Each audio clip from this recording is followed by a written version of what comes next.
This channel does not promote any violent, harmful, or illegal activities. All content provided by this channel is meant for an educational purpose only. বিয়ে করছেন দিলীপ ঘোষ। খবরটা সামনে আসতেই কার্যত ঝড় বয়ে গিয়েছিল রাজনীতির আঙিনায়। শুক্রবার রাতে হয়ে গিয়েছে বিয়ে, এক হয়েছে 4 হাত। দিলীপের বাড়িতে এখন শুভেচ্ছার বন্যা। এরই মধ্যে বাদুড়িয়ায় ভাইরাল স্পেশাল মিষ্টি। মিষ্টির ওপর লেখা শুভ বিবাহ দিলীপ রিঙ্কু। সেই মিষ্টি একেবারে সারা ফেলে দিয়েছে বাদুড়িয়াতে। কিনতেও হুড়োহুড়ি দোকানে। মিষ্টি কিনে বিজেপির কর্মী সমর্থকরা নিজেরাই খাচ্ছেন, সঙ্গে এলাকার মানুষের পাশাপাশি পথ চলতি মানুষদেরও মিষ্টি মুখ করাচ্ছেন। মিষ্টির দোকানে এসে দেখলাম দিলীপ দা এবং রিঙ্কু বৌদির নামে মিষ্টি বিক্রি হচ্ছে।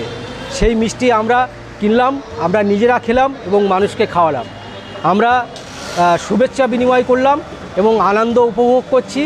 61 বছর বয়সে দলের কর্মী রিঙ্কু মজুমদারকে বিয়ে করেছেন বিজেপি নেতা দিলীপ ঘোষ। রিঙ্কুর একটি 25 বছরের ছেলেও রয়েছে। কাজ করেন কলকাতার সল্টলেকের তথ্য প্রযুক্তি সেক্টরে। দিলীপের বিয়েই এখন বঙ্গ রাজনীতির পাড়ায় একেবারে হট কেক। সেই ইস্যুকে ছাড়তে চাইলেন না সঞ্জয় ঘোষ।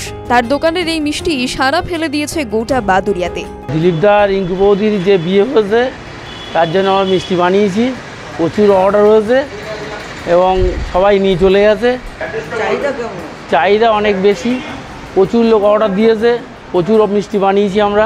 উচ্ছ্বসিত বিজেপির বাদুড়িয়ার কনভেনার বিশ্বজিৎ পাল। তিনি বলেন, দিলীপ দা রিঙ্কু বৌদির বিয়ে উপলক্ষে এই মিষ্টি তৈরি হয়েছে। সেই মিষ্টি আমরা তো নিজেরা খেলামই, সঙ্গে মানুষকে খাওয়ালাম। পথ চলতি মানুষ, আমাদের কর্মী যারা সামনে এসেছে তাদের সকলকে মিষ্টি খাওয়ালাম। আমরা চাই দিলীপদার দাম্পত্য জীবন সুখের হোক। একই সঙ্গে দিলীপ পার্টিকে আরও এগিয়ে নিয়ে যাক। TV9 Bangla digital.